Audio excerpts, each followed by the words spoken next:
Hello everyone, welcome back to GGN. This is part 3, the final part for today, Wednesday, July 4th, 2012. Check out my website, it's ggnonline.com if you'd like to follow, or if you'd like to donate, you can do it on our page and on YouTube, as long as it's lasting, DDARCO 2012 and DDARCO 2013. I just mentioned in the comment board for the second video, that second video all about police, well not all about, but half the video is about police, and that it was blocked. So this is a second video for GGN that's been blocked worldwide in a week. So, and just remember, and a week ago I received something in a letter about something copyright from my ISP, you know. Basically a bunch of threats of $250,000 and jail and time and stuff like that. And, oh yeah, and that happened to be the June 13th. That was the date it was posted, and I had to delete the file within 24 hours after I received the letter a week later. But either way, that was June 13th. If you remember, that's when I came back from my break there. And they didn't like that. And then that's when I had the internet problems almost the entire month of June. And then, so now I have 2 disputes going on with YouTube, getting threats from my ISP for copyright as well, and a nice court date for July. You know, it lasted all the way up until the end of June with that stupid traffic stop. And besides that, the month of June will be known for me as the month of pain. I don't know if it was microwave weapons, but all my ailments, man, I was limping around the entire month. I feel a little better now, though, thank God. But I feel like the heat is on, so enjoy DDARCO 2012 and DDARCO 2013 as long as it's available, because if they do pull them, if I lose a dispute, then I lose all the subscribers for both accounts. So Google's brain simulator 16,000 computers to identify a cat. It says here inside they're Google's secretive X laboratory known for inventing self-driving cars, augmented reality glasses. I don't know if they're actually the ones known for inventing them. These are all DARPA programs. So it says here a small group of researchers began working several years ago on a simulation of the human brain that created one of the largest neural networks for machine learning by connecting 16,000 computer processors, which they turned loose on the internet to learn its own. This is how you know where the agenda is going, guys. Is the price of food goes up, or the price of, or just water even becomes more hard to find. Gas prices go up, energy prices, and everything else, basically. It says here that this research is representative of a new generation of computer science that is exploiting the falling costs of computing and the availability of huge clusters of computers and giant data centers that hold, you know, all that information, supercomputers and that. Basically everything about you, all your emails and that, it has to go somewhere. And it's interesting because as all of this is happening to most people's lives around the world, because it is unilateral, it's not just one isolated location. It says here that presented with 10 million digital images found in YouTube videos, what did Google's brain do? What millions of humans with YouTube? They looked for cats. So that's what's on the minds of people. You see it all in the news, usually on Yahoo and stuff like that. Ooh, cats, look at the cat playing. You know, look at the cat driving a speedboat or something, you know. It says here, Good Stranger, DOD, DARPA records citizens' encounters with San Francisco Police Department. So DARPA is backing it, and in April 2012, researchers started tagging along with police officers in San Francisco, recording video and audio of police interacting with the locals. It says here, this data compiled for studies at the Stanford Research Institute and UC Santa Barbara. It says here the DARPA program manager aimed to examine the interaction skills people use to make sense of and orient toward unfamiliar people, relationships, and social settings. DARPA plans to use the recordings in the development of a military training simulator that will use artificial intelligence to read and react to a trainee's body language and facial expressions. So a sergeant from the San Francisco Police Department says that this only sounds a little big brothery, and he says you have no expectation of privacy in a public space. It goes on here and it says that they'll eventually receive one of those artificial intelligence training modules of their own. So eventually they'll replace the police officers, which is, you know, what I'm trying to get at, you know, especially with this right here, identifying people and stuff like that, images.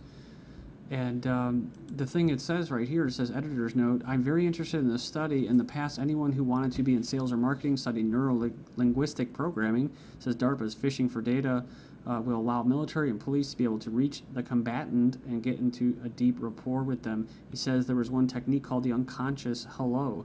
You would monitor the body language of someone you wanted to rapport with as they came to shake your hand. You would mirror their actions immediately and then slowly as you communicate with them. Studies show that people like those who are like them. DARPA may just develop a weapon that would disable the nervous system than to go down this road. I mean, who wants a cop or a military grunt acting like a used car salesman? This was from Michael. Then we have from July 2nd, LA cops embrace crime predicting algorithm. Burglary reports dropped after officers began taking patrol orders from computers, kind of like accidents dropped after the red light cameras. No, actually, they were increasing them. And it's interesting because you don't need a freaking algorithm to predict crime, right? Especially when it comes to police, because what? They're the ones committing a lot of the crimes. So remember I mentioned before, they're kidnapping people, they're stealing from them, they're raping them, they're murdering them, and most civilians, liberty-minded or just freedom-minded civilians, they don't need algorithms to predict that. But the goal is to replace these humans with robots, artificial intelligence, who could do the job of the egomaniacs. So our recent studies suggest that computers could be better than seasoned police analysts at predicting when and where crimes will strike next in a busy city. Says software tested in LA was twice as good as human analysts as predicting where burglaries and car break-ins might happen, according to a company's deploying the technology. I think they have this in Chicago as well. So yeah, right here it says here on Patrol, a computer-generated heat map left shows predicted crime activity. So there you go. And then next up, we have why is SOCOM lying about domestic drone activities? It says here a spokesman for the U.S. Special Operations Command has provided statements to publications in New Hampshire and Oregon indicating that information regarding domestic drone activities provided by public intelligence, this website, is inaccurate, despite confirmations from the offices of 2 U.S. senators. It says following our publication last week of the map of current and proposed Department Defense drone activities within the United States, several journalists with local publications around the country wrote articles regarding the drone activities that were listed in their area. So it says when each of these reporters contacted them for information on the drone activities in their areas, a spokesman stated that the information provided in our map, which was constructed from several public U.S. Air Force presentations from 2010 to 2011, it says here, was incorrect. The spokesman deputy of public affairs officer went so far as to tell the Wilmette Week that the U.S. Special Operations Command, does not have nor will it have a drone base in Portland. So it says here both the statements have been found to be false following a further investigation of public documents and confirmations of drone activities from the offices of 2 U.S. senators. In New Hampshire, a local newspaper has now confirmed with the office of Senator Ayotte that in 2010, Navy Special Ops utilized areas of Mount Washington, says here, to conduct training operations using those drones. And it says here in the Telegraph was further able to confirm via Army Lieutenant James Gregory that similar exercises were also conducted in 2009. Finishing up in Oregon, the Wilmette Week was able to confirm the office of Senator Ron Wyden that drones are currently stored in Portland for several military units in the area. Your ebook is reading you. Digital book publishers and retailers now know more about the readers than ever before. So basically, for centuries, reading has largely been a solitary and private act, an intimate exchange between the reader and the words on the page. But the rise of the digital books has prompted a profound shift in the way we read. And it says here that basically this new technology is going to be able to gauge how intensely people are reading them. Next up, we have feds look to fight leaks with fog of disinformation. Pentagon-funded researchers have come up with a new plan for busting leakers, spot them by how they search, and then entice the secret spillers with decoy documents that will give them away. Computer scientists call it fog computing, a play on today's cloud computing craze. In a recent paper for DARPA, the Pentagon's premier research firm, they've built a prototype for the automatically generating, distributing believable misinformation and then tracking access and attempted misuse of it. We call this disinformation technology. And of course, it's not so much technology. They've been doing this for crap, dude, at least 60 years, just in the regular press. It says the first goal of fog computing is to bury potentially valuable information in a pile of worthless data, making it harder for a leaker to figure out what to disclose. Army admits to investigating Bradley Manning supporters. U.S. Army has confirmed that they are investigating the Bradley Manning Support Network, an international activism group that advocates on behalf of the imprisoned accused whistleblower. So yeah, this is the 24-year-old private first class of the Army behind bars for nearly 800 days. He's facing life imprisonment. And it goes on there, it says his lawyers are fighting on the grounds that it's not detrimental to national security. And I believe the footage was of helicopters and basically gunners and helicopters mowing down people. And if you want to know, if you want to cut right through the shit, right, cutting through the matrix, if you want to cut right through the shit, you could just put it out there and say, what? Remember the Marine Medal of Honor recipient who just, he really did. He did something really heroic in Afghanistan, I believe it was, like driving single-handedly and stuff like that with a Humvee and taking people out. He got awarded the Medal of Honor by the president. And what happened? Oh, he was actually under fire for what? Because he was speaking out against, I think it was BAE, another industrial complex defense contractor, because they were selling weapons, sniper rifles, to the Pakistan. So, and basically he backed off. The Marine had to back off, and then they dropped it.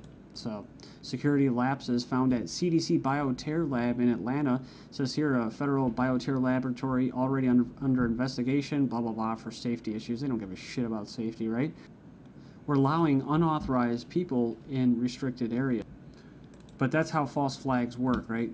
So remember this. This is from July 2008. FEMA buys 500,000 plastic coffins stored outside Atlanta. So they're ready for something, right?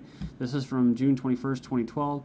Avian flu viruses, which are transmittable between humans, could evolve in nature. Remember, they just released that information on the nice weaponized bird flu and put it out there. So, public meeting will present preliminary findings for Cooper Nuclear Station facility. This is from FEMA.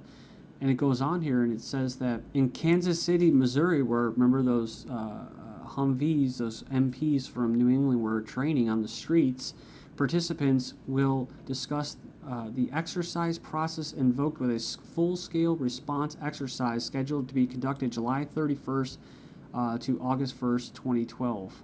And the exercise includes Nebraska, not just Missouri.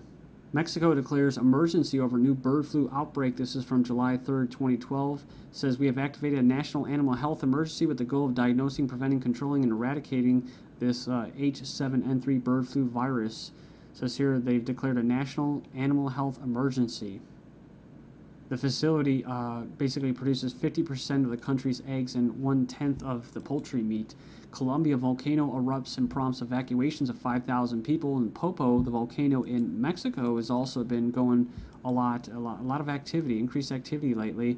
And there's also warnings for Mexico as well, southwest Mexico, I believe. People in western Colombia have been evacuated. Their Nevado del Ruiz volcano erupted, spewing smoke and ash. What is that, 6 miles into the sky? It says here, this U.S. summer is what global warming looks like. This is a propaganda piece I saw, right? And I should be titled, what? This U.S. summer is what global weather modification looks like. So in the last video, we saw what? A church pastor's fundraising tent selling fireworks get shut down by the city. And it says here, all over U.S., fireworks axed due to heat. It says they're banned in scores of communities, particularly in the West. And let's not forget, more than 1 million in the United States and the East Coast still without power after 5 days after storm. So the outage meant no 4th of July Independence Day holiday for thousands of utility workers who scrambled to restore lingering power outages. Well, what about the citizens, man? It's not a very good 4th of July for any Americans right now. Especially after the sneak attack by, what, Chief Justice John Roberts, who helped pass that thing. And then what? Oh, he flees to Malta. A nice little Illuminati safe haven. Just a question to ponder. If one storm can turn DC dark for several days, what would a massive EMP burst do? So just think about the show Jericho. Some CERN news. It's a boson-born Higgs quest bears new particle. It says here, the Higgs boson, a theoretical particle, it could explain where mass comes from, or dark matter. But it was actually discovered almost 70 to 80 years ago by a man called Dr. William Reich, who was eventually neutralized by the government.